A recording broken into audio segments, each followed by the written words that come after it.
This is the Truman Delusion. Whenever we believe that everyone's a supporting actor to our success, that everyone has to revolve around us, that my friendships need to be sensitive to my health, my mental health, my emotional health, and guess what? Everyone ends up walking on eggshells around you. Even if you're like, well, I don't see a problem. Exactly, that's the problem, that you don't see a problem. Because if you were to ask around a little bit more, you might find out that, hey, people are kind of tired of playing a supportive role. People are tired of you treating them like extras.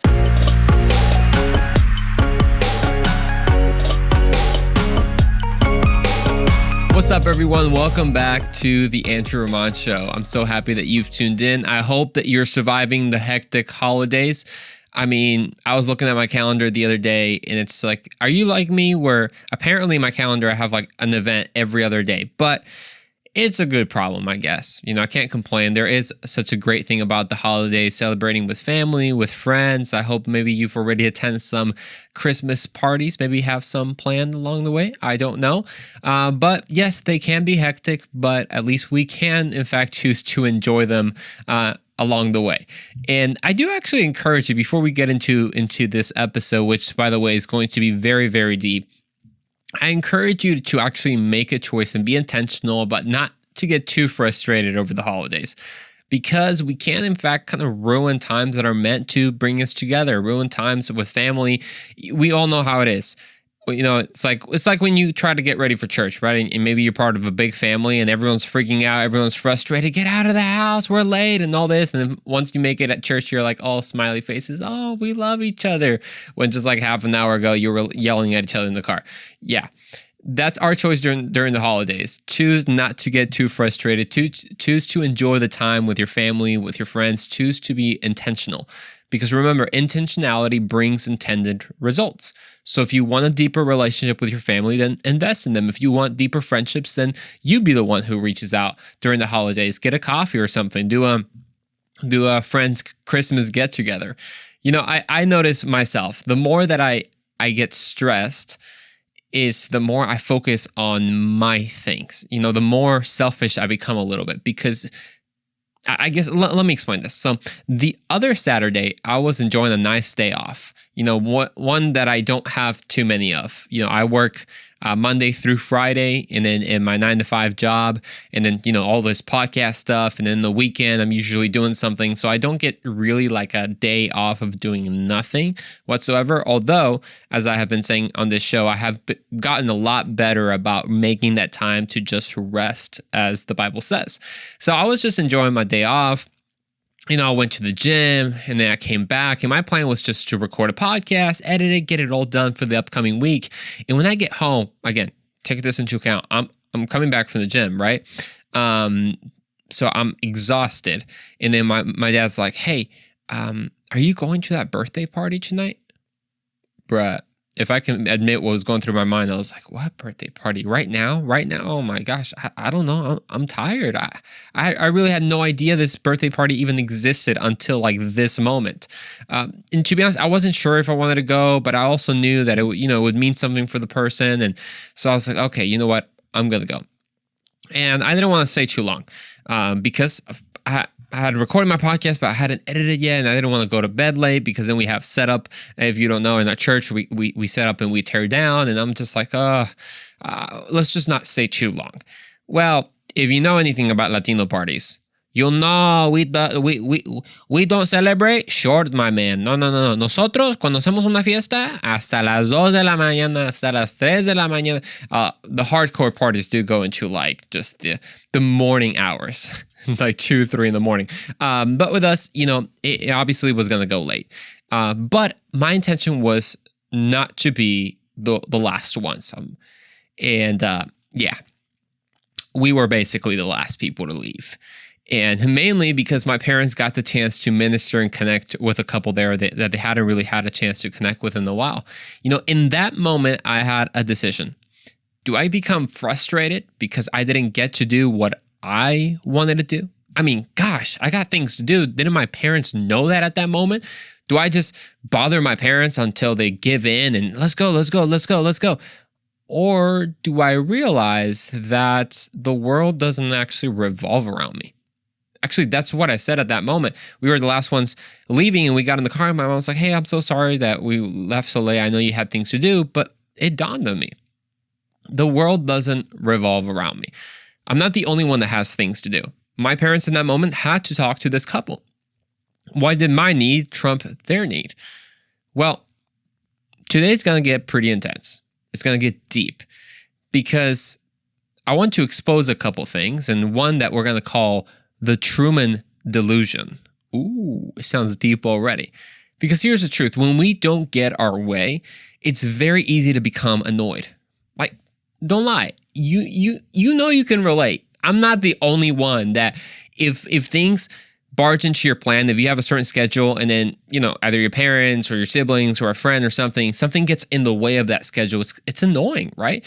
And deep down, we have kind of a choice. Do we let that annoy us and ruin our day, or do we kind of just go with it? Well, today, like I mentioned previously, we're going to go deep. We're going to explore what I call the Truman Delusion.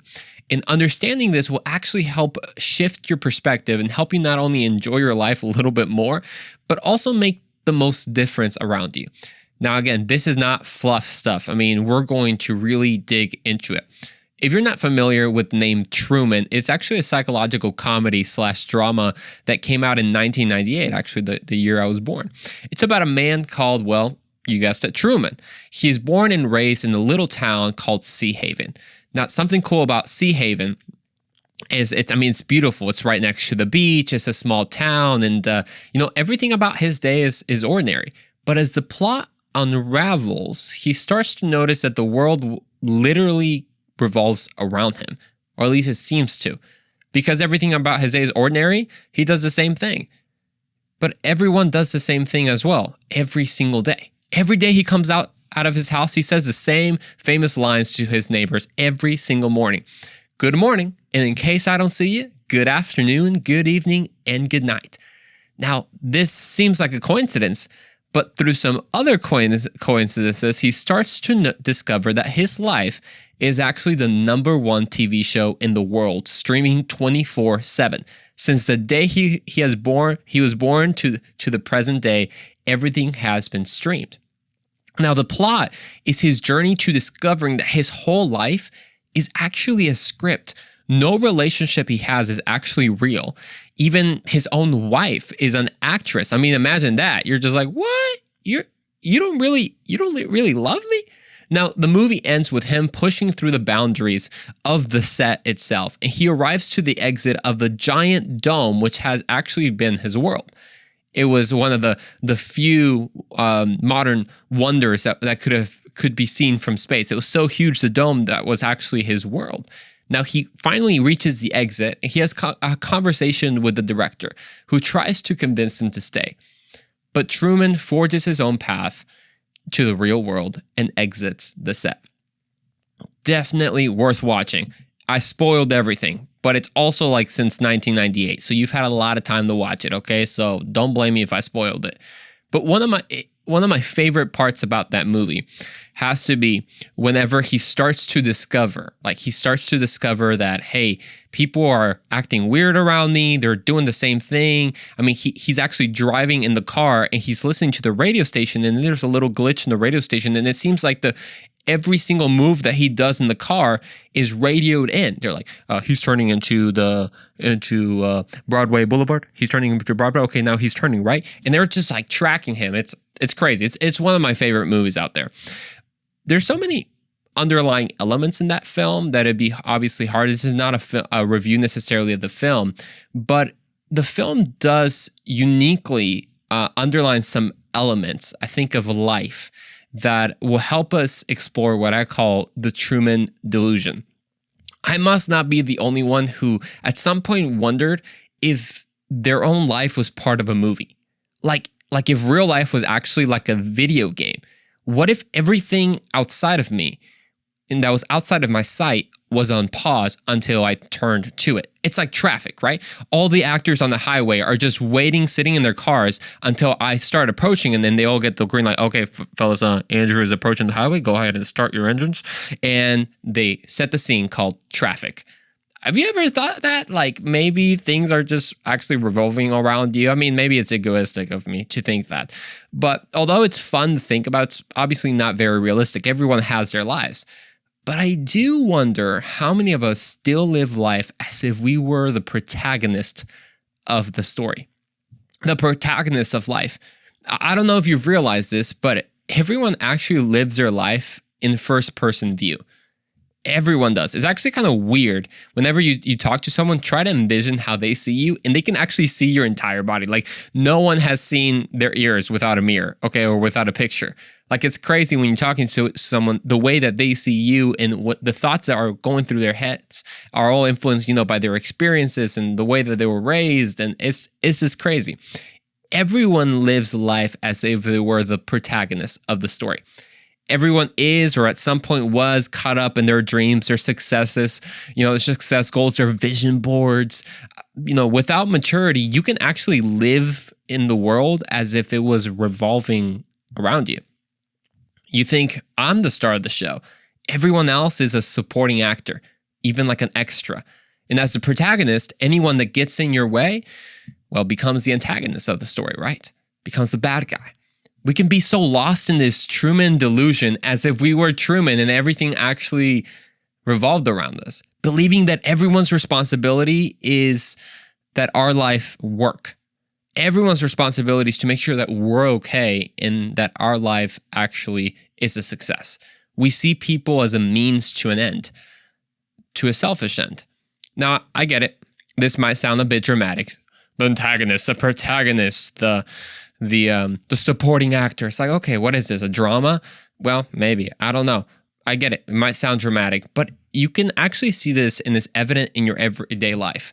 I'm going to ask you some questions to figure out if you've been living your life as if you're the protagonist and you're the star of the show. How often have you asked those closest to you how their day went? Think about that. When you hang out with your friends, do you take the initiative to ask them how their day went instead of just blurping out how your day was without any permission? I can be the first one to raise my hand and say, yeah, I might actually struggle with that. Yeah, I can talk my mom's ear off, or my brother's ear off. Okay, I admit it.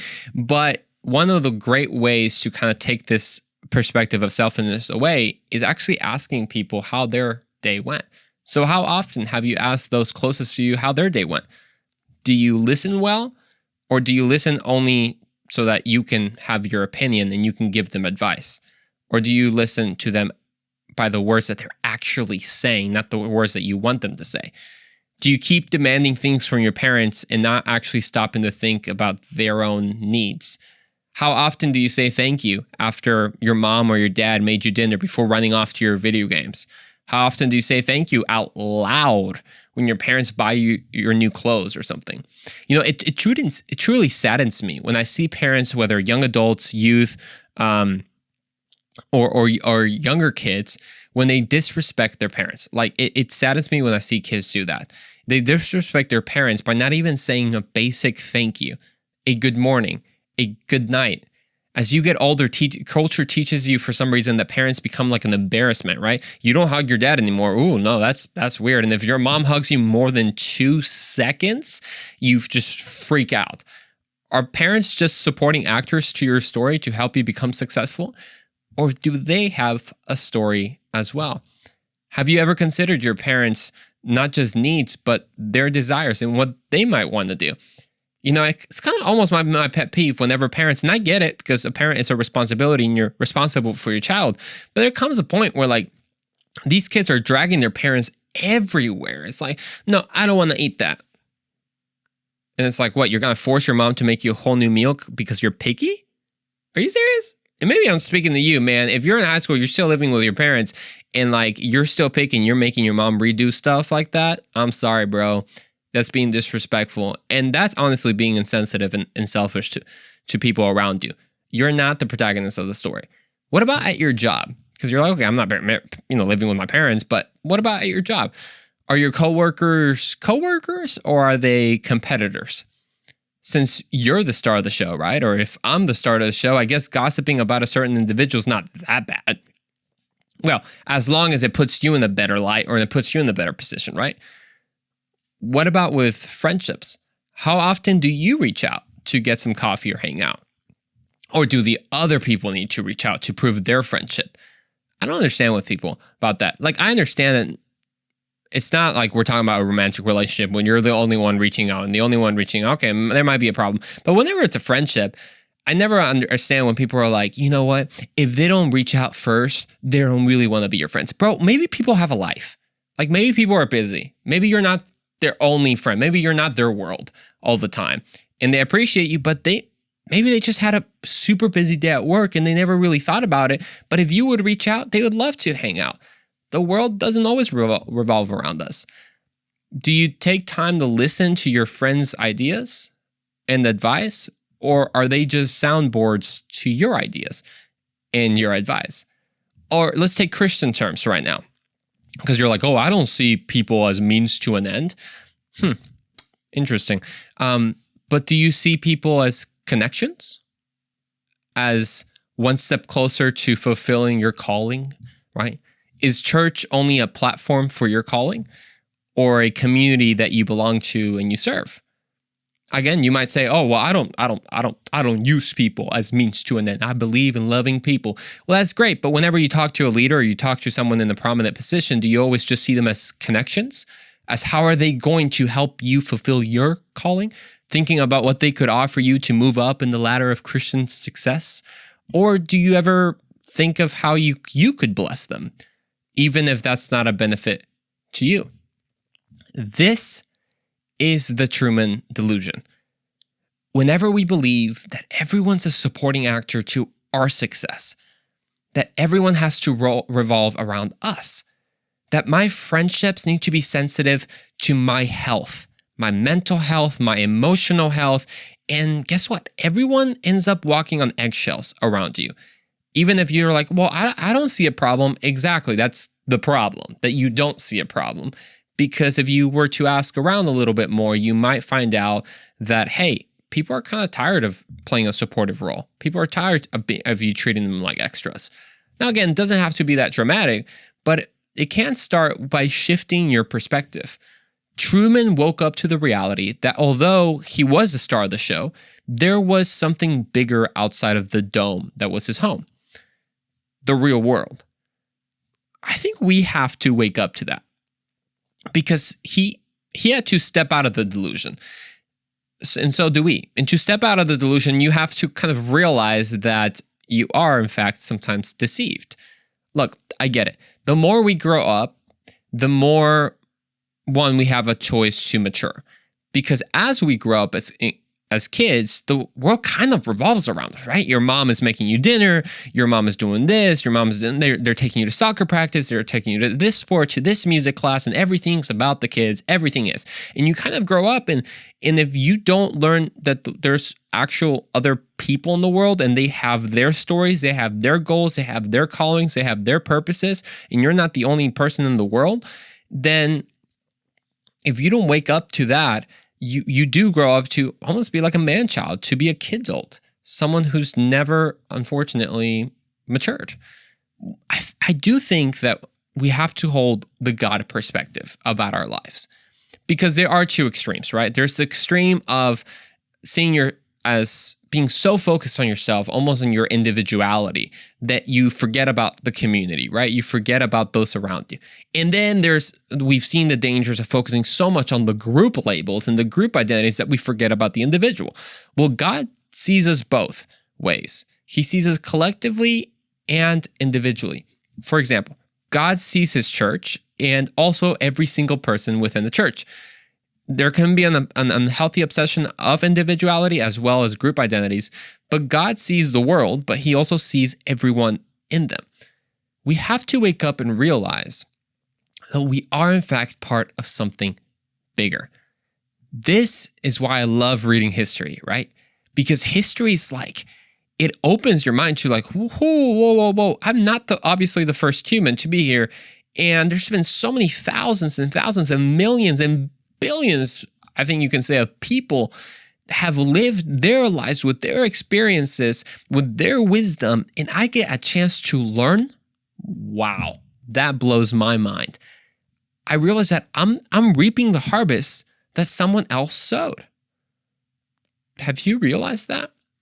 Look, I didn't have to grow up in a divided family like my parents did, both from divorced households. But they sowed seeds of unity, of peace, of a good family, not a perfect family, but a good family, so that I could harvest a healthy family. I didn't have to grow up in what they had to grow up for. We're living in the benefits of a nation that was fought for. From the Revolutionary War to the Civil War to the World Wars to the Civil Rights Movement, this is where we're living. And that's also why I love God's kingdom. It opens up your perspective when you get to know other Christians around the world. You know, you might not even speak the same language, you might not eat the same food, but man, you both love God. And you hear about their stories, their childhoods, and you realize, wow, I'm part of something bigger. But our society doesn't really work that way, does it? Society it's very me-centered. Now I know it's kind of like I feel like culture is almost like you kind of like beat the dead horse for Christians or for podcasters all the time, right? It's always culture. It's always culture this and culture that, and culture so me-centered. But there is truth in that. You know, whether it be Instagram or as something as cliche as selfies, everything's kind of focused on us, my success, my quote unquote, my calling, right? How famous am I? How known am I? How this, how that? But have you realized that you're actually part of something bigger than yourself? That doesn't mean you don't matter. You actually matter so much as everyone else matters. And there's something unique about you, which is amazing. That's the power of your individuality, but you're also part of a community. Now, here's the twist of the story. The delusion is that we believe that we're the stars of the show, the protagonists of the story. Not that there's actually a story. See, the delusion is not that there is a story, but that we're the protagonists of the story. So, what does that mean? Is that there is, in fact, a story to life. There is a director. Totally different and unlike the Truman Show director, that he's a faulty human with ambition. The real director of life is a loving Father. See, he has given us roles, if you will. And I'm not talking about legalistic roles between men and women and all that. I'm talking about identity. We are designed. Something that's designed is something that's created on purpose. Maybe you haven't heard this before, but you're not an accident. You're not even an evolutionary accident. You're created with intentionality. God didn't just throw some things out in the dust and say, let's see what happens. Ooh, Andrew turned out. Shoot, what do I do with Andrew? No. He built you. He formed you, the Bible says. And that's why he has a plan for you. There's no better feeling than wearing something that is tailored to you, right? Something like it fits like a glove. What is that for you? What is that purpose that fits like a glove? It's not that you're an accident. You see, the more you find out the one who created you, the more you will find out that purpose that fits like a glove. Truman believed that he could forge his own path and find true fulfillment at the same time. That's part of the Truman Delusion. Because due to our nature to sin, a journey of self-discovery can end in shipwreck. God gave us creative liberties. He gave us free will. But to be truly fulfilled in life, we must become who he has created us to be. So many of us use the excuse of, well, this is just who I am, right? This is just who I am. You got to deal with me like I am because it's just who I am. It's just how things are. But are you who you're meant to be? Are things the way that they're meant to be? Because if there is a purpose, if there's an angle, if there's a telos, what the Greeks called it, then there is a meant to be. There's not just what is, but also what meant to be. The question is, are you walking in that process, or have you just settled for less and settled for complacency? The only way to discover what your purpose is by discovering the one who created you. not by trying to recreate yourself. It is tragic that we're actually destroying ourselves in our humanity, whether from abortion to even transgenderism. We're trying to recreate ourselves. We're trying to play God. There's no use in that because you are created already. You don't have to create yourself. And if you're frustrated because you don't know who you are, don't try to make yourself up to be someone that you're not. Get to know the one who actually created you. Read the owner's manual. Because when you do that, you step out of the Truman Delusion. You realize that yes, you're not the only person on earth, that the world doesn't actually revolve around you, that you're not the only protagonist, that everyone has their story, and it helps you to care about people. It helps you to create empathy, which, by the way, is one of the great determinants of success in life, is that you're empathetic. You can understand people's viewpoints and understand things from their perspective. So today, especially in the holidays, you have a choice. Will you go through the holidays as Truman, as the one and only, the star of the show? Or will you realize that you're part of something bigger? Will you realize that you do have a unique purpose and you can find that out by discovering the one who created you? We'll see you in the next episode of The Andrew Ramon Show. We'll see you there.